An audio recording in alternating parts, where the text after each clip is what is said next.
Hello students, welcome in my YouTube channel. बच्चों, आज का टॉपिक हमारा इलेक्ट्रोकेमिस्ट्री क्लास 12th में यूनिट 3 में पार्ट 7 है। इस वीडियो में जो हमारा कंटेंट होगा वो है Kohlrausch law of independent ionic migration. Kohlrausch law जो है बड़ा इंपॉर्टेंट है।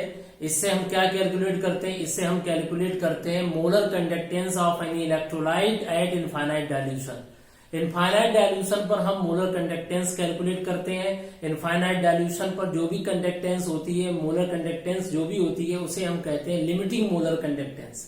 या वर्ड इनफाइनाइट यूज करिए या वर्ड लिमिटिंग यूज करिएगा, बोथ आर सेम हियर। तो लिमिटिंग के लिए यहाँ पर नोट लगा दें। आप चाहो इनफाइनाइट का भी वर्ड का यूज कर सकते हैं। इनफाइनाइट सिंबल ऐसे होता है, चाहे इनफाइनाइट लिख लीजिए चाहे यहाँ पर लिमिटिंग लिख लीजिएगा।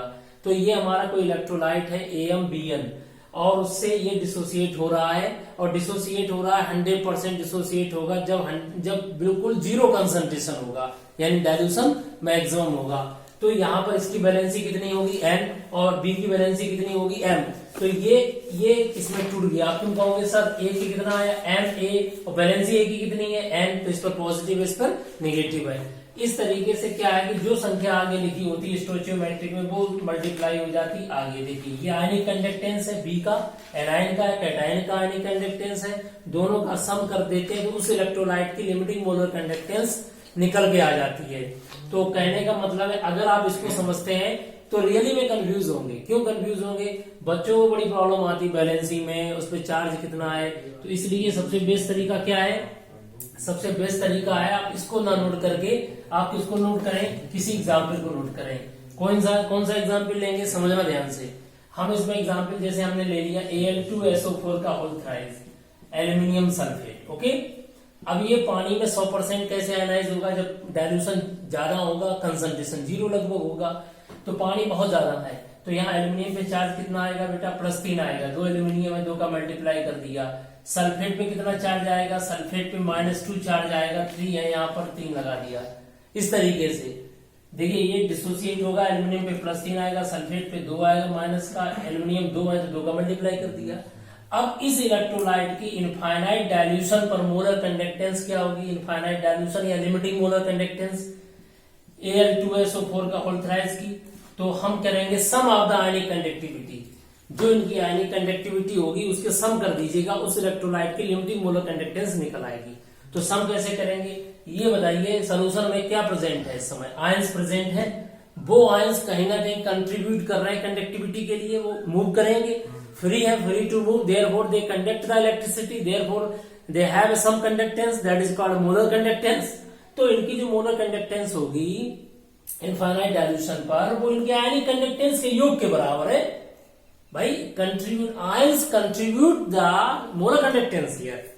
कंट्रीब्यूटिंग कौन कर रहा है? आयनिक कंडक्टिविटी। उन्हीं का सम कर दीजिएगा, वही इलेक्ट्रोलाइट की लिमिटिंग मोलर कंडक्टेंस कहलाएगी। लिमिटिंग क्यों बोला मैंने? क्योंकि इनफाइनाइट डाइल्यूशन है। इनफाइनाइट डाइल्यूशन पर जो भी मोलर कंडक्टेंस होती है उसे हम लिमिटिंग मोलर कंडक्टेंस कहते हैं। एक हमने लास्ट पार्ट 6 जो वीडियो बनाया था उसमें हमने आपको बताया था मोलर कंडक्टेंस कैसे निकालते हैं। तब हमने मोलर कंडक्टेंस का फार्मूला बताया था दिए गए कंसंट्रेशन पर कप्पा अपॉन कंसंट्रेशन C। तो दिए गए कंसंट्रेशन पर जो मोलर कंडक्टेंस निकाली जाती है उसको जस्ट फार्मूला में कप्पा अपॉन C। कप्पा क्या होता था? लिमिट। कप्पा होता था स्पेसिफिक कंडक्टेंस, ठीक है, और कंसंट्रेशन दिया जाता था मोल पर लीटर में। वैल्यू रख करके हम कैलकुलेट कर लेते थे। But now here we should calculate the limiting molar conductance. अब तुम कहोगे लिमिटिंग मोलर कंडक्टेंस क्यों ज्ञात की जाती है? उसका भी लॉजिक है। डिग्री ऑफ डिसोसिएशन पता करने के लिए। डिग्री ऑफ डिसोसिएशन वाला और होता है दिए गए कंसंट्रेशन पर molar conductance upon limiting molar conductance. इन दोनों के रेशियो को हम कहते हैं डिग्री ऑफ डिसोसिएशन। किसका डिग्री ऑफ डिसोसिएशन? इस इलेक्ट्रोलाइट का, क्योंकि इलेक्ट्रोलाइट 100% तो आयनाइज होता नहीं है। लेकिन जब 100% पानी मिला दोगे, बहुत ज्यादा कंसंट्रेशन लोअर कर दोगे तो वो कंप्लीट आयनाइज हो जाएगा, तो वो लिमिटिंग मोलर कंडक्टेंस कहलाएगा। और दिए गए कंसंट्रेशन में मोलर कंडक्टेंस, दोनों के रेशियो को degree of dissociation of electrolyte कहते हैं। तो डिग्री ऑफ डिसोसिएशन को निकालने के चक्कर में मुझे लिमिटिंग मोलर कंडक्टेंस निकालनी पड़ेगी। दो तरह की, दिए गए कंसंट्रेशन पर और इनफाइनाइट डाइल्यूशन पर। तो हम लोग कोलरास लॉ किसके लिए होता है? कायदे में ये वीक इलेक्ट्रोलाइट के लिए है। वीक इलेक्ट्रोलाइट 100% आयनाइज नहीं होते हैं, उनको जब उनका डाइल्यूशन करते हैं तो वो 100% आयनाइज होते हैं। इसीलिए लिमिटिंग मोलर कंडक्टेंस निकालने का जो तरीका है वो कोलराउस रूल से है। ठीक है, तो सबसे पहले रिएक्शन लिख लो कंप्लीट आयनाइज के फॉर्म में, और फिर आयंस जो कंट्रीब्यूट कर रहे हैं उनकी आयनिक कंडक्टेंस लिख लीजिएगा, limiting ionic conductance of that ion. जो संख्या आगे लिखी होती है उसे स्टोइचियोमेट्रिक कोफिशिएंट कहते हैं, उसका मल्टीप्लाई कर देंगे। तो इस तरीके से ये इन दोनों का सम जो है क्या कहलाएगा बताओ बच्चों? इन दोनों का सम कहलाएगा किसी भी इलेक्ट्रोलाइट की मोलर कंडक्टेंस। किसी भी इलेक्ट्रोलाइट की मोलर कंडक्टेंस जो होगी वो उनके आयनिक कंडक्टेंस के योग के बराबर होगी। The sum of the ionic conductance is equal to the molar conductance of a given electrolyte. समझ में आ गया? अब इसमें क्या होता है, इनकी आयनिक कंडक्टेंस मान लीजिए एल्यूमिनियम की आयनिक कंडक्टेंस x दी गई है, इधर देखो बेटा, और सल्फेट की y दी गई है। तो एल्यूमिनियम सल्फेट की आयनिक कंडक्टेंस वो मोलर कंडक्टेंस इनफाइनाइट डाइल्यूशन पे 2x प्लस कितनी हो गई 3y। समझ में आ गया? इस तरीके से इस पे वैल्यू पुट कर देना, आंसर आ जाएगा। यूनिट वही होती है मोलर कंडक्टेंस की, आपको पता है ohm inverse centimetre square mole inverse, या इसकी जगह साइमंस कह सकते हैं सेंटीमीटर स्क्वायर मोल इनवर्स।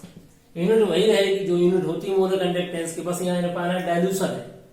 तो कोलराउस रूल से क्या कैलकुलेट करते हैं बच्चों? कोलराउस रूल से कैलकुलेट करते हैं लिमिटिंग मोलर कंडक्टेंस या molar conductance of electrolyte eight infinite dilution. समझ में आ गया? अब देखते हैं न्यूमेरिकल कौन से हैं आपके इसमें, तो वो बताएंगे। सबसे पहले न्यूमेरिकल देखो, आप अपनी एग्जाम्पल निकालिए। एग्जाम्पल में देखिए 3 न्यूमेरिकल दिए गए हैं लगातार, कोलराउस लॉ पे बेस्ड न्यूमेरिकल्स। कोलराउस लॉ पे बेस्ड 3 न्यूमेरिकल दिए गए हैं, उनको निकालिए। 3 एग्जाम्पल्स यही दिए गए हैं बेटा। देखिए सबसे पहले दिया गया है एग्जाम्पल नंबर, इसमें नंबर नहीं दिया है एग्जाम्पल का, कितना दिया गया है 3.7, 3.8, 3.9। तो देखिए ध्यान से 3.7 एग्जाम्पल। इस एग्जाम्पल में पूछा गया है कि भाई calculate the limiting molar conductance of CaCl2। ये निकालिए आप लोग इसकी वैल्यू। ओके, तो बहुत इजी है। क्या करेंगे, limiting molar conductance of CaCl2 कैसे निकालेंगे बताओ भाई? पहले आप जो इलेक्ट्रोलाइट दिया जाएगा उसको आप पहले तोड़ लीजिए इस तरीके से। 100% आयनाइज कर लिया, इधर देखो, जब 100% आयनाइज कर लिया तो इसके आगे 1 है, यहाँ पर 2 है। तो molar conductance, limiting molar conductance निकालेंगे तो यहाँ पर कैल्शियम +2 का limiting molar conductance plus Cl- का लिमिटिंग मोलर कंडक्टेंस, इसके आगे 1 है, 1 का मल्टीप्लाई कर दिया, इसके आगे 2 है, 2 का मल्टीप्लाई कर दिया। अब इन्होंने गिवन दिया, इन्होंने कहा कि पीछे टेबल में जाके आप देख लीजिए, यहाँ Ca+2 का आयनिक कंडक्टेंस दिया गया है, Ca+2 का 119 में दिया गया है। Okay, Simon centimetre square mole inverse, इसके बाद +2 इंटू Cl- का आयनिक कंडक्टेंस दिया गया है 76.3। इनको मल्टीप्लाई कर दीजिएगा, मल्टीप्लाई करने के बाद में इनको सॉल्व कर दीजिए। 3 दूनी 6, 12 और 14, कितना हो गया 14 और 1 15। इस तरीके इन दोनों वैल्यू जोड़ दीजिएगा, आंसर आ जाएगा। इसी तरीके से आपको क्या करना है, इसी तरीके से इसमें पूछा गया एक और क्वेश्चन है, MgSO4 का निकालिए। क्या आप MgSO4 का निकाल सकते हैं? MgSO4 का निकालने के लिए Mg+2 और सल्फेट -2 में टूट जाएगा। ठीक है, अब किसका निकालना है बेटा? MgSO4 का निकालना है। तो आप क्या करोगे, MgSO4 को लिखेंगे कैसे? MgSO4 को पहले डायल्यूट को 100% आयनाइज करिएगा। आयनाइज कर दिया बेटा, इसके आगे कितनी संख्या है 1, तो कुछ नहीं करना है। Limiting molar conductance of MgSO4, ionic conductance of Mg+2 और आयनिक कंडक्टेंस ऑफ सल्फेट, दोनों की टेबल से चेक कर लीजिए कितनी दी गई है, इनकी वैल्यू रख करके जोड़ दीजिए, आंसर आ जाएगा। इसके आगे स्टोइचियोमेट्रिक कोएफिशिएंट 1 है तो 1 का मल्टीप्लाई करोगे उतनी वैल्यू आएगी। तो ये हमारा क्वेश्चन एग्जाम्पल नंबर 3.7 हो गया है। अब हम लोग एग्जाम्पल 3.8 देख रहे हैं। 3.8 एग्जाम्पल मोस्ट इंपॉर्टेंट है, ये बोर्ड एग्जाम में कई बार आ चुका है और कंपटीशन में कई बार आ चुका है। आप उठा के देखना 2000 IIT के पेपर में यही सेम टू सेम यही क्वेश्चन दिया गया। 2011 IIT का जब पेपर देंगे, पहले चलता था प्री और मेंस। बच्चे पहले क्या करते थे, एक ही दिन में पेपर होते थे, पहले प्री देते थे, प्री के 1 घंटा बाद 1-2 घंटे बाद मेंस होता था। तो ये IIT प्री में दिया गया था क्वेश्चन 2011 में, आप चेक कर सकती हैं, यही क्वेश्चन सेम टू सेम। तो अब क्या करेंगे, इस क्वेश्चन को लगाएंगे 3.8 को। 3.8 एग्जाम्पल, क्वेश्चन क्या दिया गया है, क्वेश्चन में क्या क्या दिया पहले समझ लो। मोलर कंडक्टेंस दिया गया, limiting molar conductance of NaCl, okay, और limiting molar conductance of HCl। HCl की वैल्यू दी गई, limiting molar conductance of HCl और limiting molar conductance of NaAC, ये तीनों वैल्यू दी गई है बच्चों। अब यहां पर तीनों वैल्यू दी गई है, कितनी दी गई है, 126.4, 425.9 और 91.0 Simon centimetre square mole inverse, ठीक है, ये वैल्यू दी गई है। आपसे क्या पूछा गया है, calculate limiting molar conductance eight infinite dilution, जो भी है, किसकी निकालनी है, HAC की, इसकी वैल्यू कैलकुलेट करनी है। ये क्वेश्चन बोर्ड एग्जाम में कई बार पूछा जा चुका है और आता भी है। हाँ, यहाँ वैल्यू में ये दे रखी है, यहाँ इलेक्ट्रोलाइट बदल देंगे, कुछ और रख दे देंगे। अब HAC क्या होती है, NaC क्या होती है, इसको समझना जरूरी है। ये चीज है सोडियम एसीटेट, ये सोडियम एसीटेट में AC को कहते हैं एसीटेट, तो NaAC का मतलब हो गया है CH3COO को कहते हैं एसीटेट, और ये सोडियम लिखा हुआ है, सोडियम एसीटेट हो गया, ठीक है, सोडियम एसीटेट। और ये क्या है तुम्हारा HAC को कहेंगे एसिटिक एसिड, H हो गया ये एसीटेट, ये हो गया, तो इसे HAC कहेंगे। यानी तुम्हें एसिटिक एसिड का निकालना है क्या, लिमिटिंग मोलर कंडक्टेंस। तो हम कैसे क्या करें, तुम लोग दिमाग लगाओ पहले। हमको चाहिए लिमिटिंग मोलर कंडक्टेंस किसका, एसिटिक एसिड का, ये चाहिए, HAC है, HAC। तो कैसे निकालेंगे, क्या होना चाहिए, एसीटेट होना चाहिए, प्लस क्या होना चाहिए, H+ आयन होना चाहिए। हमें ये वैल्यू चाहिए, यानी आप क्या करो, इक्वेशन 1, इक्वेशन 2, इक्वेशन 3, इक्वेशन 4, इन चारों को ऐसे जोड़ो घटाओ, ऐसा एडिशन या सब्सट्रैक्शन करो कि ये वैल्यू निकल के आ जाए। तो अब आप क्या करोगे, सबसे पहले देखो सबकी वैलेंस एक एक है, सबसे पहले काम करिएगा, ये तीनों वैल्यू दी गई हैं, हमें चाहिए क्या क्या चीज, हमें चाहिए एसीटेट और H+ आयन चाहिए, बाकी हटा दो। तो इसमें H+ आयन है, बोलो, और इसमें क्या है, एसीटेट है, तो इन दोनों वैल्यू को जोड़ दीजिए। इन दोनों को जोड़ेंगे तो H और एसिटिक एसिड मिल जाएगा, उसमें से ये घटा दीजिए, आंसर आ जाएगा। तो देखो क्या निकालना है, एसिटिक एसिड की वैल्यू निकालना चाह रहे हो, तो क्या इसे HAC कहेंगे, बोलो, HAC कहेंगे, एक बार देख लीजिए। तो ये हमारा HAC है बच्चों, इसकी वैल्यू निकालने के लिए, ये अभी दिख नहीं रहा होगा आपको, दिख रहा, ठीक है। तो अभी एक काम करते हैं, अभी हम इक्वेशन इसको मान लेते हैं 1, इक्वेशन 2, इक्वेशन 3, हम इक्वेशन 2 और 3 को जोड़ देंगे, एक में से घटा देंगे, अब आंसर आ जाएगा तुम्हारा। अब इसको कैसे करेंगे, सबसे पहले समझिए, इसको मैं साफ कर देता हूं, पहले ये नोट कर लेना आप लोग, ठीक है। हम क्या करते हैं, हमने क्या किया, इक्वेशन 2 और 3 को ऐड कर दिया, ठीक है। इधर देखिए 2, 3, इक्वेशन 2 + 3 - 1, ये करना है तुम्हें। तो क्या निकल के आ जाएगा, molar conductance of acetic acid बराबर 91 + 425.9 - 126.4, आंसर आ जाएगा। अब तुम कहोगे सर आपने डायरेक्ट बता दिया, डायरेक्ट इसलिए बता दिया, सबकी वैलेंसी एक है, आप चेक करना चाहो तो ऐसे कर भी सकते हो। Limiting molar conductivity acetic acid की, अब बताओ ये किसका है, ये किसका 91 है, NaC को क्या कहते हैं, सोडियम एसीटेट, और प्लस फिर इसके बाद क्या है, ये कौन है, HCl, फिर ये कौन है माइनस में, NaCl। अब बताओ इसकी वैल्यू को हम ऐसे लिख सकते हैं, दिख रहा है, देख लेना एक बार, है एक बार आप लोग थोड़ा सा देख लीजिए, मैं इसको नीचे कर देता हूं। हाँ बच्चों, अब आपको दिख रहा होगा, इसमें क्या करेंगे, ये इसको दो भागों में तोड़ सकते हैं, ये इलेक्ट्रोलाइट है, तो इसको हम दो भागों में तोड़ दिया, यहाँ Na+ आ गया, ठीक, प्लस इसको कैसे लिख सकते हैं, हम ऐसे लिख सकते हैं भाई, हम किसी भी इलेक्ट्रोलाइट की लिमिटिंग मोलर कंडक्टेंस निकालते हैं बच्चों, लिमिटिंग मोलर कंडक्टेंस निकालते हैं तो उनकी आयनिक कंडक्टेंस के योग के बराबर होता है। अब यहाँ माइनस करो तो यहाँ पर कौन आ जाएगा, Na प्लस, फिर अंदर प्लस होगा, बाहर माइनस है, प्लस माइनस माइनस हो जाएगा। तो अब अगर आप ध्यान से देखें, Na प्लस कैंसिल, Cl से Cl कैंसिल, क्या बचेगा, देखो ध्यान से, यही दोनों चीजें इसके बराबर होंगी। तो इतना समझने के लिए आप क्या करो, इसकी वैल्यू कितनी है 91, इसकी वैल्यू ये, इसकी वैल्यू NaCl कितनी, तो डायरेक्ट इन दोनों जोड़ के घटा दीजिए, आंसर आ जाएगा। तो इस तरीके से ये क्वेश्चन एग्जाम में आते हैं। बस यहाँ पर जैसे NaCl है वहां कुछ और साल्ट ले लिया, Al2SO4 का होल्ड्राइज ले लिया, उसी हिसाब से चीजें दी जाएंगी। तो इस तरह के क्वेश्चन एग्जाम में जरूर आते हैं, इनको आप रिवाइज कर लीजिएगा। अब इसके बाद 3.9 क्वेश्चन लगाएंगे बच्चों। एक बार 3.9 एग्जाम्पल पढ़िए आप लोग।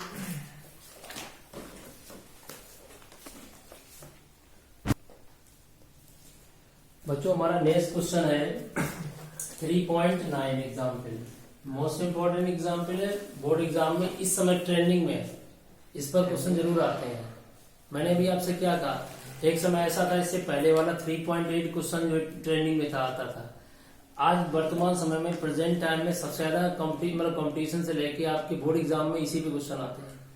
इसमें होता क्या है, समझना ध्यान से। इसमें कंडक्टिविटी कप्पा दी गई है और आपको कंसंट्रेशन दिया गया है, ये मोल पर लीटर में, क्योंकि मोलर कंडक्टेंस की बात करें तो कंसंट्रेशन दिया गया है। डिसोसिएशन कांस्टेंट को क्या कहते हैं, जल्दी से बताइए। डिसोसिएशन कांस्टेंट को हम लोग कहते हैं Ka, और ये कौन है, एसिटिक एसिड का मोलर कंडक्टेंस दिया गया इनफाइनाइट डाइल्यूशन पर, और ये जो कप्पा दिया गया वो भी एसिटिक एसिड का दिया गया इतने कंसंट्रेशन पर, और ये लिमिटिंग मोलर कंडक्टेंस दिया गया है। अब आपसे पूछा गया डिसोसिएशन कांस्टेंट कैसे निकालेंगे। पहले तो हमें ये पता चाहिए कि डिसोसिएशन कांस्टेंट होता क्या है। 11th क्लास में और 10th क्लास में आपने पढ़ा होगा कि जैसे ये एसिटिक एसिड है, समझना ध्यान से, ये वीक एसिड है, और वीक एसिड 100% आयनाइज नहीं होते हैं, तो ये दो भागों में टूट जाते हैं बच्चों, एसीटेट और H+ आयन में। तो इनका कंसंट्रेशन अगर C है, शुरुआत में 0 है, समय 0 है, तो T समय बाद इसमें माना इसमें C अल्फा बन गया, शेष कितना बचा, C माइनस C अल्फा। तुम कहोगे सर अल्फा क्या, कुछ लोग X लिखते हैं, तो अल्फा डिग्री ऑफ डिसोसिएशन है। कोई चीज 5% डिसोसिएट हो रही है, 10% हो रही है। अगर कोई चीज 100% डिसोसिएट होती, अगर स्ट्रॉन्ग इलेक्ट्रोलाइट होता तो यहाँ पर 100% होता, यानी C गुणे 100/100% रहेंगे। तो यहाँ पता C क्या है, प्रारंभिक कंसंट्रेशन है, इनिशियल कंसंट्रेशन। और ये क्या है, जो डिसोसिएट हो गया, माना 5% डिसोसिएट हो गया, 10% डिसोसिएट हो गया है, तो इनिशियल कंसंट्रेशन का 5% हो गया डिसोसिएट, तो शेष इतना बचा। तो बच्चों आपने पढ़ा हुआ एक चैप्टर इक्विलिब्रियम 11th क्लास में, तो देखो सर ऐसे निकालते हैं, ये एसिड है, इसका डिसोसिएशन कांस्टेंट कहलाएगा Ka, एसिड का डिसोसिएशन कांस्टेंट इक्वल टू ये हमारा प्रोडक्ट का कंसंट्रेशन अपॉन क्या हो जाएगा, रिएक्टेंट का कंसंट्रेशन। बोलो बेटा, हो गया, प्रोडक्ट का कंसंट्रेशन अपॉन रिएक्टेंट का कंसंट्रेशन। तो Ka यहाँ वैल्यू कितनी होगी बेटा, C alpha upon C minus C alpha, ये वैल्यू हमने पुट कर दी यहाँ पर। तो Ka बराबर यहाँ पर C² अल्फा² अपॉन C कॉमन ले लिया, 1 माइनस अल्फा बचा, C से C कैंसिल हो गया, तो C alpha upon 1 minus alpha.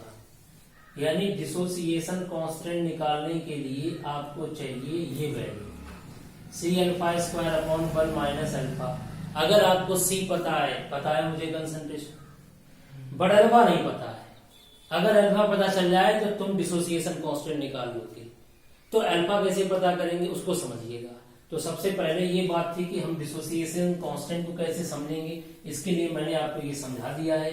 How can we calculate the dissociation constant K, you should familiar with the equilibrium chapter, product का कंसंट्रेशन अपॉन रिएक्टेंट का concentration. और आपको बता दें जब अल्फा की वैल्यू बहुत कम होती है तो इसको छोड़ देते हैं, तो डायरेक्टली याद रख लेते हैं कि ये बराबर C अल्फा²। इससे भी हम लोग निकाल लेंगे, क्योंकि जब अल्फा की वैल्यू 1 से बहुत कम होती है तो अल्फा शुड बी नेग्लेक्टेड, उसको रिप्लेस कर देंगे। समझ में आ गया, 1 माइनस अल्फा बराबर 1। तो अभी हमें चाहिए क्या, मुझे C चाहिए, अल्फा चाहिए। C माने कंसंट्रेशन दिया गया, अल्फा कैसे निकालेंगे। तो डिसोसिएशन कांस्टेंट निकालने के लिए you should calculate alpha, degree of dissociation. How can we calculate the alpha? Already I told in a previous previous question, what is the alpha, degree of dissociation. उसके लिए मैंने एक फार्मूला बताया था, दिए गए कंसंट्रेशन पर molar conductance upon infinite dilution पर मोलर कंडक्टेंस। तो अभी क्या करेंगे, इसको हटा दे रहे हैं और हम जो है डायरेक्टली फार्मूला याद कर लेंगे कि A बराबर C alpha square upon 1 minus alpha. सुन लो बच्चों, ये फार्मूला कब लगाओगे, ये फार्मूला तब लगाएंगे जब हमारे पास एसिड फार्मिक एसिड हो, इधर देखिए, या हमारे पास एसिड एसिटिक एसिड हो। इसके अलावा कोई और एसिड्स वगैरह हो गए जिसमें जरूरी नहीं यही फार्मूला हमेशा, फार्मूला फिर बनाया जाएगा। अभी इन दोनों के केस में दोनों में क्या होगा, यही फार्मूला इस्तेमाल किया जा सकता है। अभी हम क्या करेंगे, अल्फा निकालने के लिए दिए गए कंसंट्रेशन पर मोलर कंडक्टेंस, दिए गए कंसंट्रेशन पर molar conductance upon infinite dilution या limiting molar conductance. Limiting molar conductance दिया गया है, देखिए 390.5, 390.5, लेकिन हमको ये नहीं पता है दिए गए कंसंट्रेशन पर मोलर कंडक्टेंस, दोनों के रेशियो को कहते हैं डिग्री ऑफ डिसोसिएशन। बच्चों हम लिमिटिंग मोलर ये वाली दिए गए कंसंट्रेशन, कौन सा कंसंट्रेशन, सब लोग देखिए, इतने कंसंट्रेशन पर मोलर कंडक्टेंस कैसे निकालेंगे, कप्पा अपॉन सी। कल पढ़ाया था, कप्पा अपॉन क्या था, सी। कप्पा वैल्यू यहाँ दे रखी है already. Conductivity specific conductance 4.95 into 10⁻⁵ siemens centimetre inverse, इसलिए आगे 1000 का मल्टीप्लाई कर देंगे यहाँ पर, ठीक है। और सी कंसंट्रेशन क्या हो जाएगा तुम्हारा, मोल पर लीटर में है, तो कंसंट्रेशन 0.001028 मोल पर लीटर।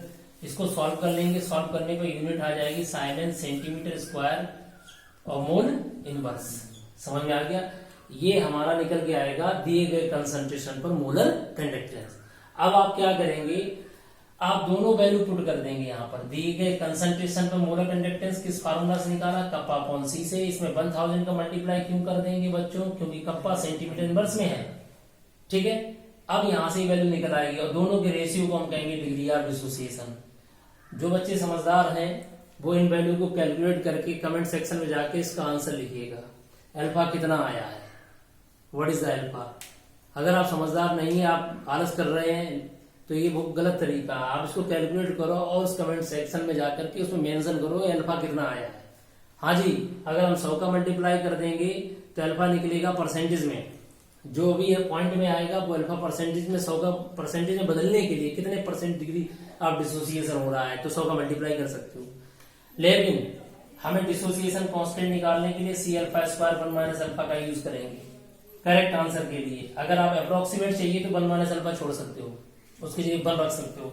अब वैल्यू समझो कि A बराबर सी की वैल्यू कितनी है, 0.001028।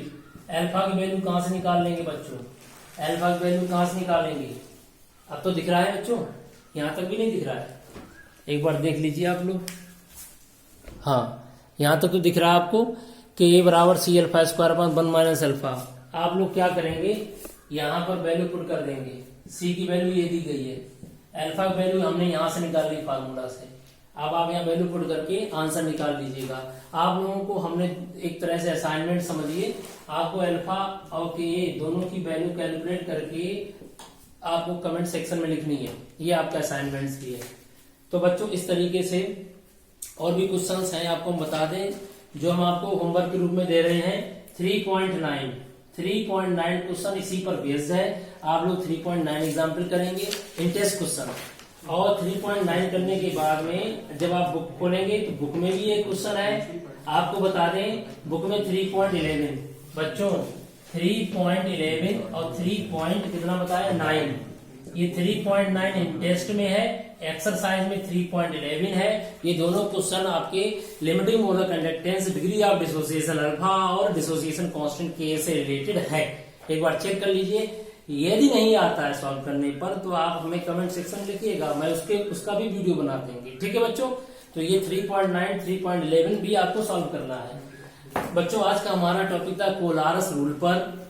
मैं चलते चलते लास्ट में आपसे हम एक क्वेश्चन पूछना चाहते हैं कंपटीशन का, एक छोटा सा क्वेश्चन है। वो क्वेश्चन क्या है, कोलारस लॉ पे बेस्ड है, आपको जल्दी से बताना इसका आंसर। तो क्वेश्चन क्या है समझना ध्यान से। क्वेश्चन ये है कि यदि मान लीजिए हमारे पास लिमिटिंग मोलर कंडक्टेंस BaCl2 की लिमिटिंग मोलर कंडक्टेंस X दिया गया है, और लिमिटिंग मोलर कंडक्टेंस आपका दिया गया है H2SO4 का। किसका दिया गया है?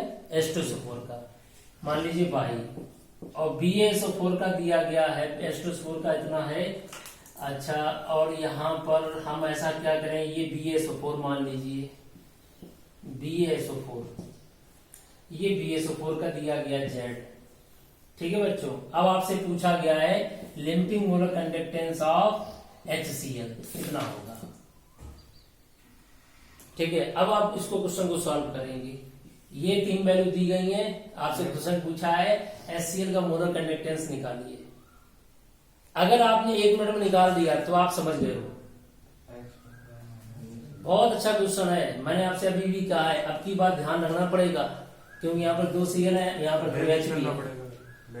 हाँ, तो इसलिए याद रखो। अब हमें चाहिए क्या है? Cl। H यहाँ है, Cl यहाँ है, तो इक्वेशन 1 इक्वेशन 2 को जोड़ना पड़ेगा आपको। अगर इक्वेशन 1 2 को जोड़ेंगे, बच्चों बताना, इक्वेशन 1 को जोड़ेंगे तो हम ऐसे लिखेंगे Ba+2 और यहाँ 2 आगे आ जाएगा, Cl माइनस इसका मोलर कंडक्टेंस, प्लस इसमें क्या जोड़ेंगे 2H प्लस आयन, 2 भागों में टूटेगा, और plus limiting molar conductance sulphate का। ये हो गया तुम्हारा किसका? ये हो गया X, ये हो गया बेटा बाई। ठीक है, और अब माइनस करेंगे BaSO4, तो BaSO4 माइनस करेंगे तो माइनस में Ba+2 आ जाएगा, माइनस सल्फेट आ जाएगा बच्चों। अब BaSO4 में ये देखो सल्फेट, ये सल्फेट Ba कट गया, क्या बचेगा? 2 बचेगा। समझ में आ गया? यानी इसकी वैल्यू कितनी है? X, इसकी वैल्यू कितनी है? बाई, X बाई है, और इसकी वैल्यू कितनी है? Z। तो ये जो वैल्यू निकल के आएगी वो निकल के आएगी 2, आगे कॉमा लगा देंगे, 2H प्लस आयन है, 2 Cl माइनस है, तो आंसर आया तुम्हारा X plus by minus Z। तो limiting molar conductance of HCl निकालेंगे तो X plus by minus Z/2 आ जाएगा। समझ में आ गया? इस तरह X बाई Z की वैल्यू रख करके हम क्वेश्चन को सॉल्व कर सकते हैं। ऐसे क्वेश्चन कंपटीशन में आते हैं, बोर्ड एग्जाम में भी आ सकते हैं, इन पे प्रैक्टिस करिएगा। आज का हमारा टॉपिक कैसा लगा? कोलारस रूल पर बेस्ड।